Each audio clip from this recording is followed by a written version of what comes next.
Wonderful dinner again this year, Mother. Diana nodded with satisfaction as Caitlin spoke. Jacob was chatting eagerly with her about his latest gaming console.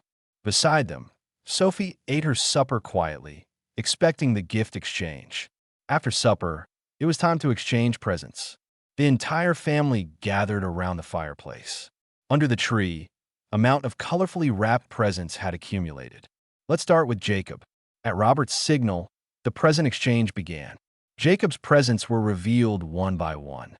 The latest gaming system, luxury brand children's clothing, and an educational tablet. Cheers erupted with each opening. Sophie waited her turn, her heart filled with anticipation for her grandparents' gifts. Daily visits, time spent together, shared smiles. Grandpa and Grandma must. However, as gifts were handed one after another, Sophie's name was never mentioned. The mood in the room became increasingly thick over time.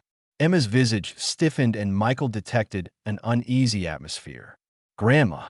A little voice resonated through the still room. Sophie's eyes glistened with large tears. Do you hate me?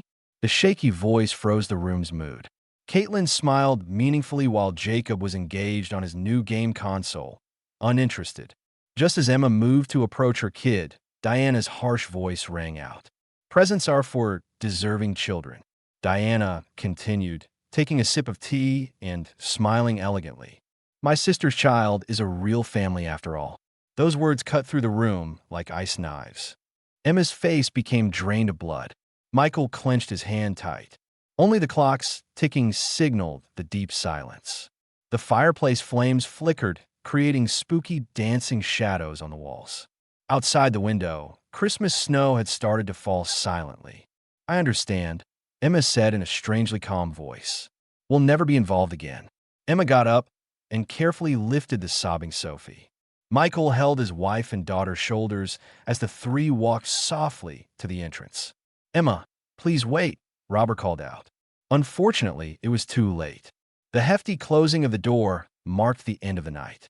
Outside, the snow was becoming heavier. Car headlights lit the white snow.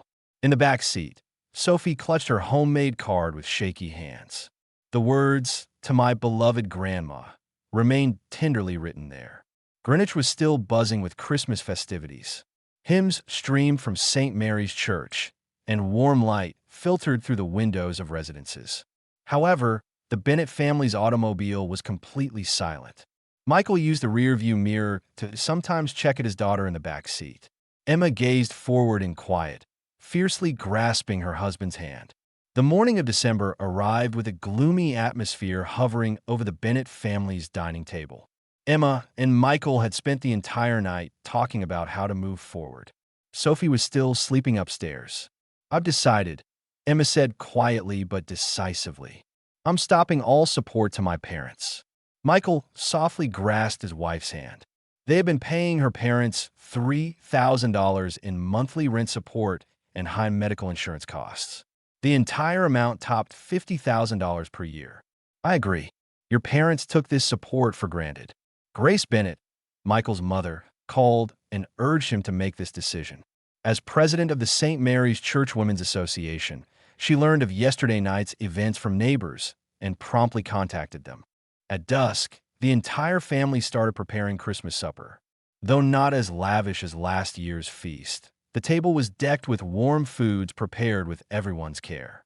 Let us pray, Grace requested. Everyone silently closed their eyes. Lord, thank you for giving us awareness and forgiving hearts. The sound of amen resonated silently around the room. Outside the window, light snow had started to fall. Look, everyone turned to gaze out the window as Sophie spoke. Small lights lighted the garden's planted trees. Michael had planned a covert Christmas surprise.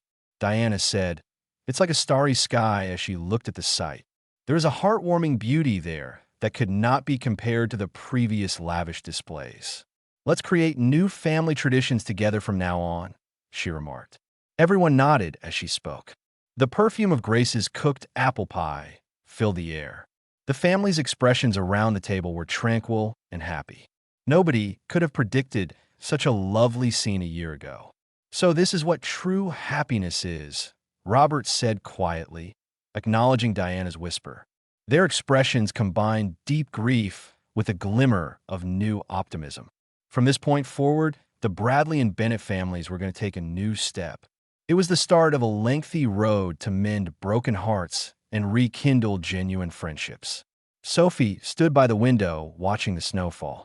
The light reflected in her little eyes shone softly and steadily like hope for the future.